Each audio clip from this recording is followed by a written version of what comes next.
let's start our conversation about digital security. I'm really excited to introduce you to our amazing expert today, Joe Williams.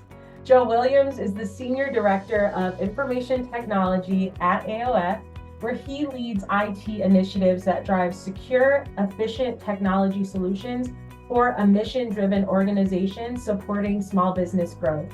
With over 25 years of experience in the IT and financial industries, Joe has held executive roles in IT leadership, specializing in digital security, systems optimization, and data protection. His expertise spans both corporate and nonprofit sectors, providing him with a unique perspective on the challenges and opportunities in digital transformation and cybersecurity.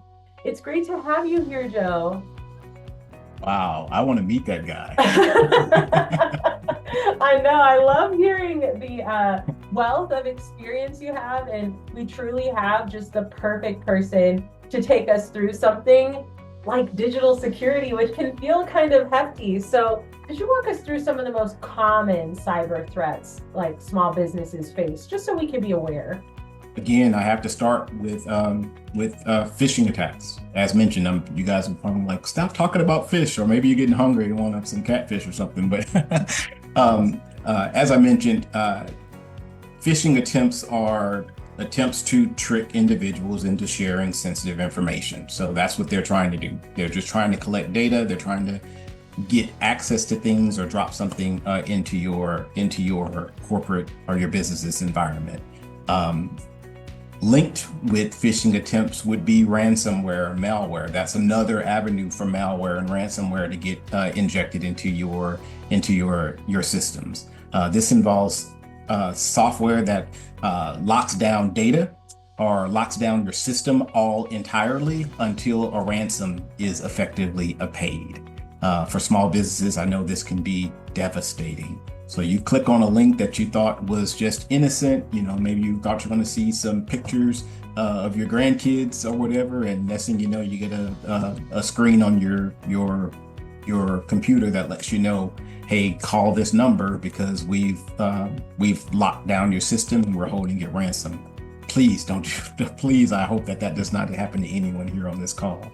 And then, of course, the next that I would add would likely be data breaches in general. And that's when unauthorized individuals gain access to your sensitive information or sensitive information that belongs to your company, which is basically your customer database, so to speak, and that potentially being exposed. So that someone got into your network or into your systems and they were able to get access to see, copy, download, export that data, or maybe you were sharing that information in an unsecure manner. It wasn't encrypted, and so someone else was able to get a copy of that data. Those are all defined as data breaches. So my top three, if that's the question, is phishing attacks, ransomware and malware, and data breaches. Those should be, like, if you're bringing in any resource to assist with your protecting your digital cyber operations, those would all have to be addressed in any plans that are coming your way. Yeah, that makes sense. So having an eye out for those three.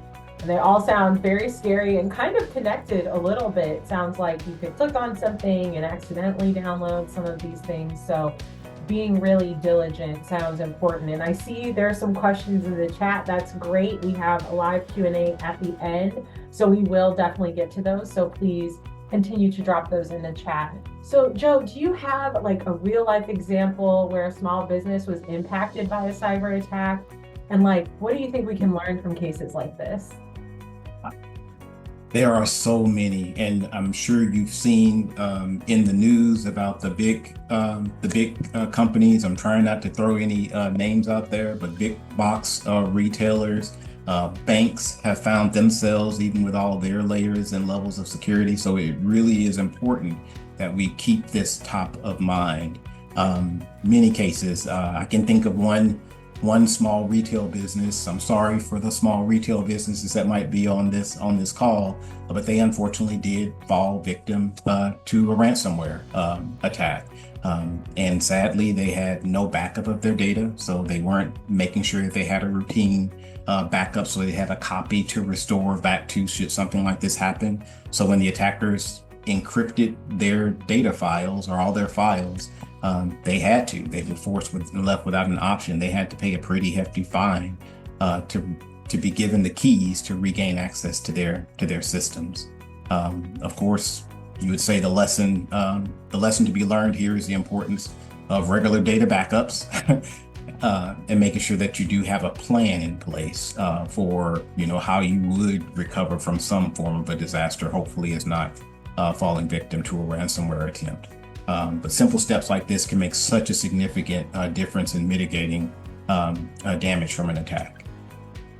I like that you can, obviously be diligent and try to avoid this at every single step, but also have that plan. So when it does happen, you're like, okay, I have prepared for the worst. Hopefully we never need it, but I prepared for it. So, because otherwise what would I do? I would just, I personally would probably cry, but everyone's on their own journey. So no, that is super I will tell helpful. you that even with a wonderful plan in place, I have found myself ready to shed a tear, but fortunately we had plans in place. But they can be very scary, very emotional. It's like having your house broken into. It really does shake to the core of who you are. It's compromising in such a way that it's like we said before, use those powers for good, people. But unfortunately, we know that they all do not.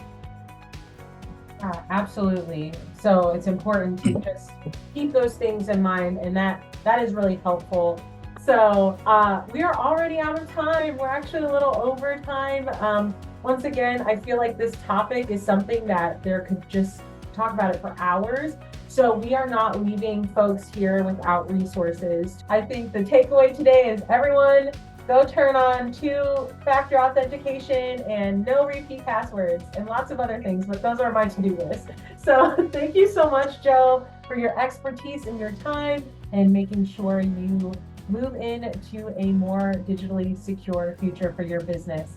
All right, till next time, everyone. We'll see you in the next one.